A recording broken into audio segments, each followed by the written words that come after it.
नमस्कार मित्रांनो, माझं नाव आनंद. ही कहाणी माझी आणि माझ्या वहिनीच्या बहिणीची आहे. वहिनी आणि मी एकमेकांसोबत खूप प्रेमाने राहत होतो. आम्ही एकमेकांच्या खूप क्लोज होतो. एकमेकांची खूप चेष्टा करायचो. असं समजा की आम्ही दोघे एकमेकांचे बेस्ट फ्रेंड होतो. आम्ही दोघे एकमेकांना खूप आवडत होतो.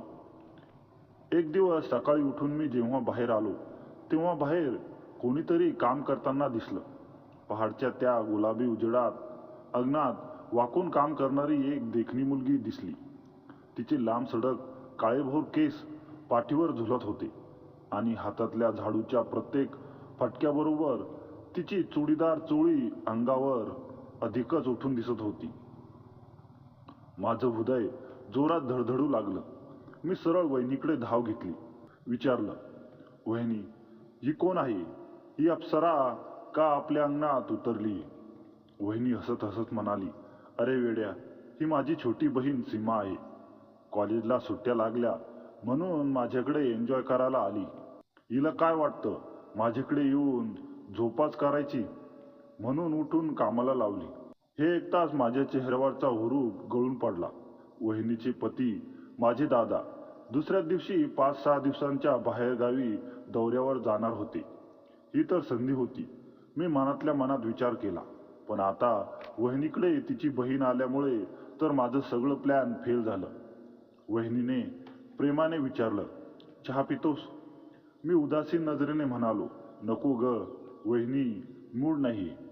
पण तेवढ्यात अंगणातली सीमा काम आटपून आत आली. तिने घामघूम चेहऱ्याने माझ्याकडे पाहिलं आणि हातातलं पाण्याचा ग्लास माझ्याकडे वाढवत म्हणाली, नमस्ते दादा, तुम्ही माझ्या बहिणीचे दीर असणार ना? मी सीमा, तुम्हाला त्रास द्यायचाच मनसुबा नाही आली मी. तिच्या त्या निरागस हसण्याने माझ्या अंगावर रोमांच उभे राहिले. तिने माझ्याकडे बघितलं तेव्हा जणू काळजाचा ठोकाच चुकला. तिचे मोठे करीबदार मासोळी डोळे आणि ओठांचा तो कोवळा रंग मनात भिनला. वहिनीने चहाचा कप तिच्याकडे वळवला, पण सीमाने नकार दिला. नको ताई, मी आताच ताजेतवाने होऊन येते म्हणत ती आतल्या खोलीत नाहीशी झाली. तिच्या गेल्याच्या क्षणापासून माझं मन अस्वस्थ झालं. मी वहिनीला म्हणालो, अचानक मला चहाची इच्छा झाली. वहिनी हसली, तुला सीमा दिसल्यापासून काहीतरी वेगळंच झालंय तुला. बस आत्ताच करते चहा. थोड्याच वेळात सीमा न्हावून धुवून आली. ओल्या केसांचा सुगंध खोलीवर पसरला होता. पांढऱ्या शालूमध्ये ती अशी दिसत होती जणू चांदण्यांचा किरणच खोलीत शिरला होता. तिने माझ्या समोर बसून चहा कप हातात घेतला तेव्हा तिचा हात चुकून माझ्या हाताला भिडला. त्या स्पर्शाने माझ्या अंगातली सगळी शिरे सळसळल्यासारखी वाटली. दादा, तुम्ही खूप विचारात का बुडलात? सीमाने मला हलवून विचारलं. मी भानावर आलो. काही नाही, असंच तुझ्यासारखी एखादी मला का नाही मिळाली याचा विचार करत होतो. सीमा खदकून हसली. तिचं हसणं म्हणजे जणू किलबिलाट होतं. मी मनातल्या मनात विचार करू लागलो, हे दिवस म्हणजे सुवर्ण संधी आहे. वहिनी आणि ही एकटी दादा नाहीत. आता कसं जमवायचं? कोणत्या निमित्ताने तिच्या जवळ जायचं? दादा, उद्या मला बाजाराला जायचंय, ताईनं सांगितलंय, पण तिचा त्रास नको म्हणून तुम्ही चला ना माझ्यासोबत? सीमाने अगदी निरागसपणे विचारलं. माझ्या मनात आनंदाची लाट उसळली. हो हो, नक्की चलेन. मी लगेच संधी साधली. संध्याकाळ झाली. सीमाने मला आवाज दिला, दादा, अंधारात अंगणात बसू का थोडं वेळ? खूप छान वारा सुटलाय. दोघं अंगणातल्या दगडी बाकडावर बसलो. रात्रीचं अंधार वातावरण रोमांटिक झालं होतं. चांदणं आबळभर पसरलं होतं. थंड वाऱ्याची झुळूक येत होती. सीमा माझ्या अगदी जवळ बसली होती. तिच्या केसांचा सुगंध मला येत होता. थंडी वाटते का? मी विचारलं. हो थोडी, ती थरथरत म्हणाली. मी हळूच माझा हात तिच्या खांद्यावर टाकला. तिने विरोध केला नाही. उलट ती माझ्याकडे झुकली. तिचे डोळे चांदण्यात चमकत होते. माझं हृदय जोरात धडधडत होतं. तिने मानवर करून माझ्याकडे पाहिलं. तिचे ओठ अगदी जवळ होते. मी हळूच तिच्या गालावर हात फिरवला. तिने डोळे मिटून घेतले. तेवढ्यात आतून वहिनीचा आवाज आला, सीमा, सीमा, कुठे आहेस? जेवण तयार आहे. दोघंही भानावर आलो. सीमा लाजून उठली. ती हळू आवाजात म्हणाली, उद्या बाजारात भेटूया, एकटंच हे आपलं गुपित राहील. तिचं म्हणणं माझ्या कानात साठवून ठेवलं. ती आत गेली. मी मात्र तिच्या सुगंधात हरवून रातभर तिथेच बसून राहिलो. पहाटपर्यंत तिची प्रतिमा डोळ्यासमोर तळत होती. आता हे 5 दिवस माझ्या आयुष्यातले सर्वात सुंदर दिवस असणार होते. दुसऱ्या दिवशी दादा परत आले आणि मला म्हणाले, आनंद, तुला त्या दोघांना आता सांभाळायचे आहे आणि सीमा तर तुझी मेहुणी आहे, त्यामुळे तिची तुला विशेष काळजी घेतली पाहिजे. त्यांना कुठेही फिरायला घेऊन जा आणि रात्री इकडे झोपायला थांब. हे ऐकून तर माझ्या मनात लाडू फुटायला लागले होते, पण मी फक्त हो म्हणून मान हलवली. मग दादा त्यांच्या कामासाठी बाहेरगावी निघून गेले. दादाच्या शब्दांनी माझ्या मनात एक वेगळीच लहर निर्माण झाली होती. सीमा माझी मेहुणी, तिच्यासोबत वेळ घालवायची संधी मिळणार हा विचार मनाला सुकावून गेला. दादा निघून गेल्यावर मी सीमा आणि तिच्या वहिनीकडे पाहिले. चल मग आपण फिरायला जाऊया, मी उत्साहाने विचारले. सीमाने तिच्या मोठ्या डोळ्यांनी माझ्याकडे पाहिले आणि हसत हसत होकारार्थी मान हलवली. तिच्या त्या साध्या हसण्याने माझ्या हृदयाचा ठोका वेगाने धडधडू लागला. पण कुठे, वहिनी म्हणाली. समुद्रकिनारी चलूया, मी उत्साहाने सुचवले. संध्याकाळची वेळ खूप छान असते तिथे. सीमाने पुन्हा एकदा तिच्या त्या मंद हास्याने माझ्या प्रस्तावावर शिक्कामोर्तब केले. मी माझी बाईक काढली आणि आम्ही तिघे समुद्रकिनारी जाण्यासाठी निघालो. बाईक चालवत असताना मागून येणारा सीमाचा आवाज मला रोमांचित करत होता. वाऱ्यात उडणारे तिचे केस कधीतरी माझ्या अंगाला स्पर्श करून जात होते, तेव्हा माझ्या अंगावर रोमांच उभे राहिले होते. माझे लक्ष रस्त्यापेक्षा तिच्याकडे जास्त होते. समुद्रकिनारी पोहोचल्यावर सूर्यास्त होत होता. केसरी रंगाने भिजलेले आकाश, लाटांचा आवाज, थंडगार वारा या सगळ्यामुळे वातावरण शांत झाले होते. वहिनी किनाऱ्यावर शंख गोळा करण्यात मग्न झाली. सीमा आणि मी वाळूत बसलो. समोरच्या समुद्रकिनाऱ्याकडे पाहत ती म्हणाली, खूप सुंदर आहे ना हे सगळं. मी तिच्याकडेच पाहत होतो. संध्याकाळच्या उजेडात ती अधिकच सुंदर दिसत होती. हो, खूपच सुंदर, मी हळूच म्हणालो. मी समुद्राबद्दल बोलतोय की तिच्याबद्दल हे मलाच कळत नव्हतं. तिच्या डोळ्यात चमक होती. तिने माझ्याकडे पाहिलं आणि आपण परिस्थितीला कसं सामोरं जायचं यावर बोलू लागली. पण माझं लक्ष तिच्या शब्दांपेक्षा तिच्या हातांच्या हालचालीकडे, तिच्या ओठांच्या हालचालीकडे, तिच्या केसातून वाहणाऱ्या वाऱ्याकडे होतं. अंधार पसरू लागला. वहिनी परत आली आणि म्हणाली, भूक लागलीये. मी हसत हसत उठलो. चल जेवायला काहीतरी खाऊया. जवळच एक छानशी खाद्यपदार्थाची गाडी होती. तिथे आम्ही भेळ पाणीपुरी खाल्ली. सीमा भेळ खाताना तिच्या बोटांना लागलेला मसाला चाटत होती. ते पाहून माझं मन आनंदाने नाचू लागलं. रात्र झाली होती. घरी परतायची वेळ झाली. परत येताना सीमाने माझ्या खांद्यावर डोकं ठेवलं. ती थकली होती. तिच्या त्या स्पर्शाने माझं संपूर्ण अस्तित्व भारावून गेलं. बाईक हळू चालवताना मी त्या क्षणाचा भरपूर आस्वाद घेत होतो. घरी पोचल्यावर दोघी आत गेल्या. मी बाहेरच उभा राहिलो. रात्रीचं आकाश, शांत वारा, आत वाहत असलेला सीमाचा हास्याचा आवाज, सगळं काही एखाद्या स्वप्नासारखं वाटत होतं. त्या रात्री झोप येईना.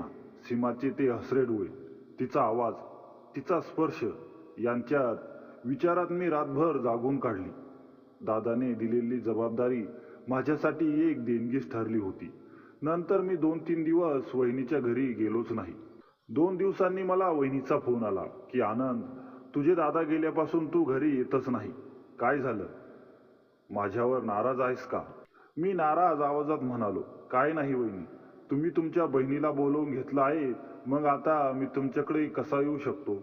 मग वहिनीने ऐकून घेतलं आणि मला म्हणाल्या, ठीक आहे, पण आज संध्याकाळी 5 वाजता घरी ये. आपण एकत्र पिक्चर बघायला जाऊ आणि रात्रीचे जेवणही बाहेरच करू.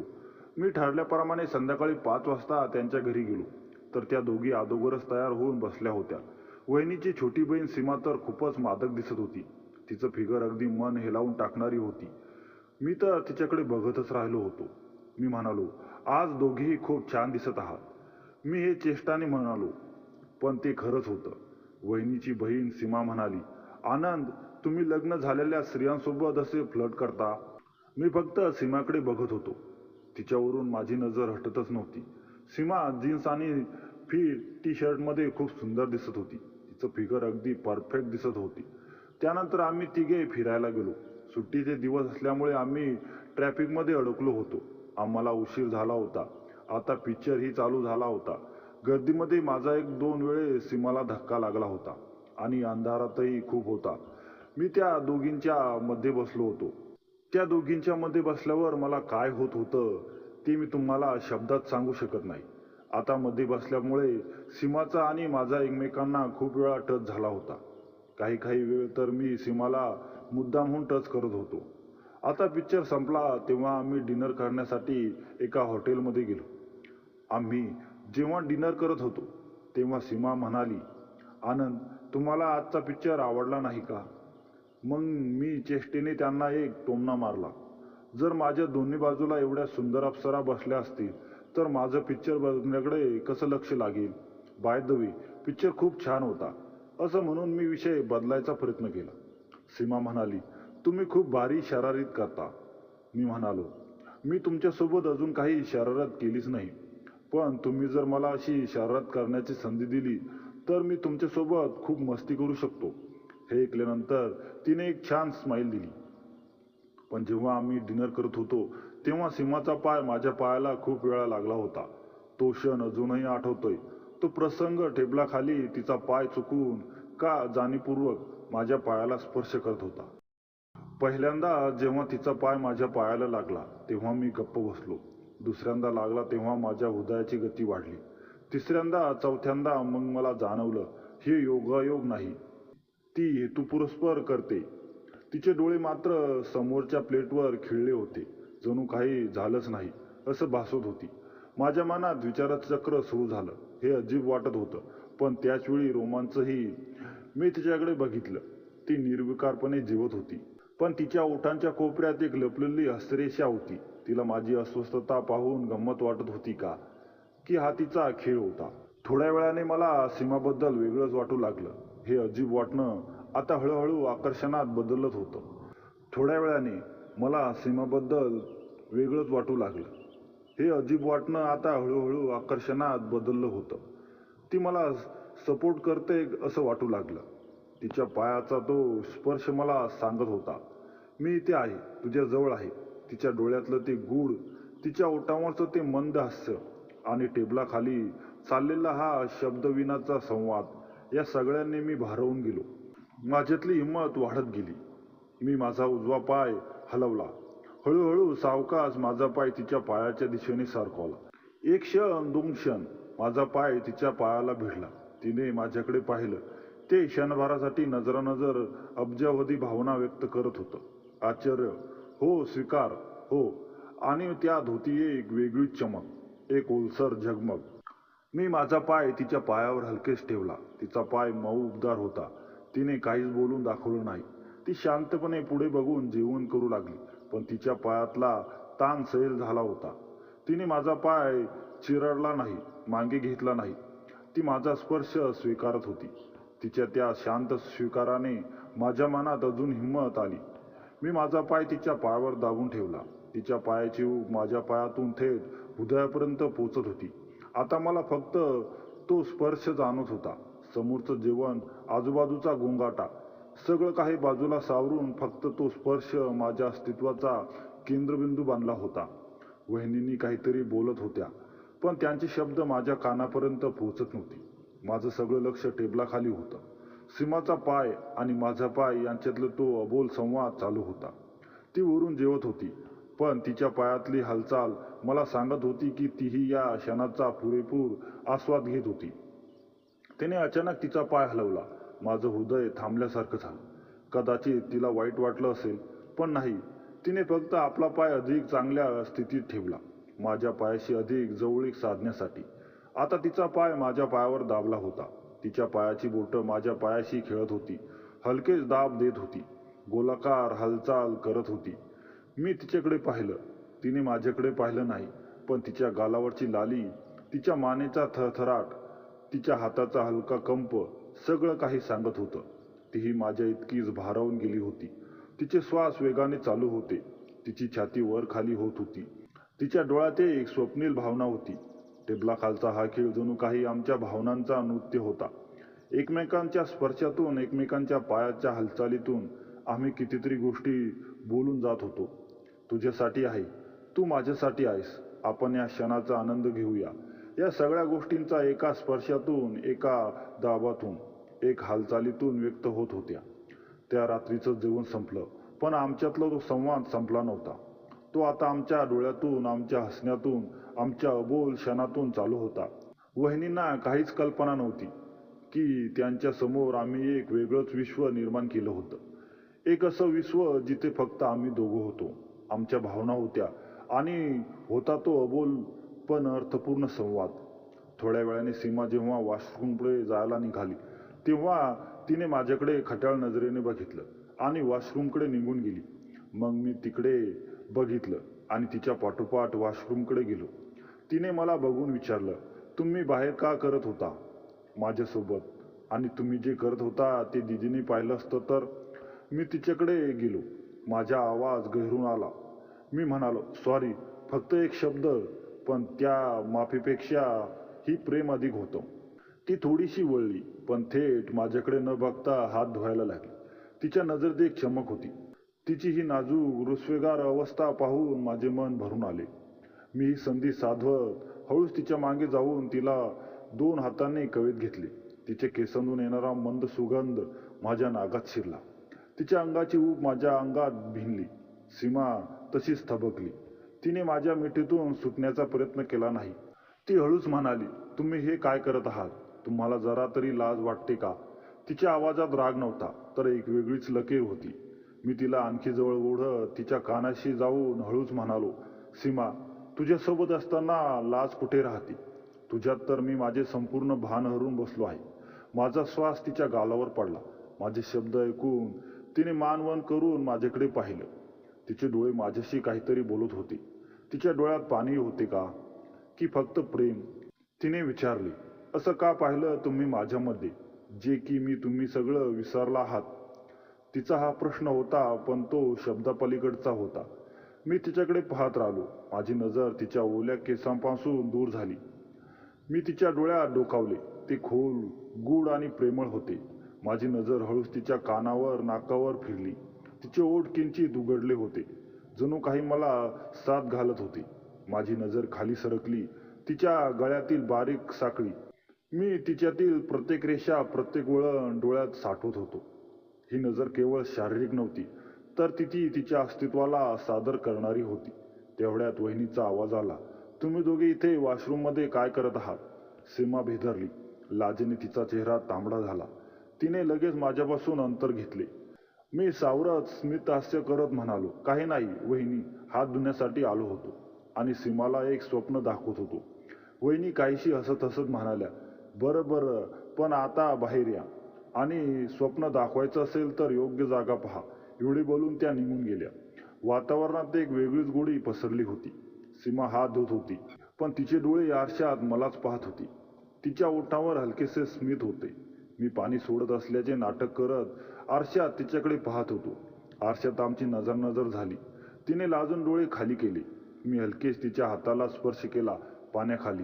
तिचा हात थबकला. मग हळूच तिने माझा हात दाबला. फक्त एक क्षण, पण त्या स्पर्शात संपूर्ण प्रेमकथा साठवली होती. दुसऱ्या दिवशी मी जेव्हा मार्केटमधून घरी आलो तेव्हा वहिनीचा मला फोन आला.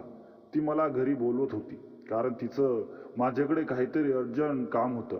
मी जेव्हा घरी गेलो तेव्हा वहिनी कुठेतरी बाहेर निघाली होती आणि जाता जाता मला सांगून गेली की आनंद, माझं थोडं बाहेर काम आहे. सीमा घरी एकटीच आहे. तिला कंपनी देण्यासाठी मी तुला बोलवलं आहे.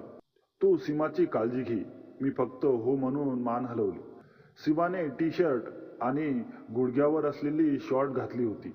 मी सीमाला म्हणालो, सीमा, तू तर एवढी सुंदर दिसत आहेस जेवढी काल दिसत होतीस. वहिनी गेल्यानंतर मी लगेच दरवाजा लावून घेतला आणि सोफ्यावर जाऊन बसलो. आणि काय आश्चर्य, लगेच सीमा ही माझ्या बाजूला येऊन बसली आणि मला म्हणाली, आनंद, तू काल खूपच मस्करी केली होतीस. मी म्हणालो, सीमा, तुला बघितल्यावर माझ्याकडून काय होतं हे मलाच समजत नाही. मग सीमा म्हणाली, का माझ्यासारखी मुलगी पाहिली नाही का कधी? तेव्हा मी म्हणालो, माझं कुठे एवढं नशीब. मग तिने मला विचारलं, काल तुम्ही माझ्यासोबत असं का केलं? माझ्यामध्ये असं काय आहे जे तुम्हाला आवडतं? मग मी सीमाचा हात हातात घेतला आणि तिला मनातल्या सगळ्या भावना बोलून दाखवल्या. माझं बोलणं ऐकून सीमाने मला लगेच होकार दिला. थोड्या वेळानंतर वहिनी घरी आली. आता सीमाचं आणि माझं मन हलकं झालं होतं, कारण आम्ही दोघांनी एकमेकांसोबत सगळ्या गोष्टी शेअर केल्या होत्या. आता आम्ही दर उन्हाळी सुट्टीची वाट बघत असतो, कारण सीमा आता सुट्टीला नेहमीच इकडे येत असते.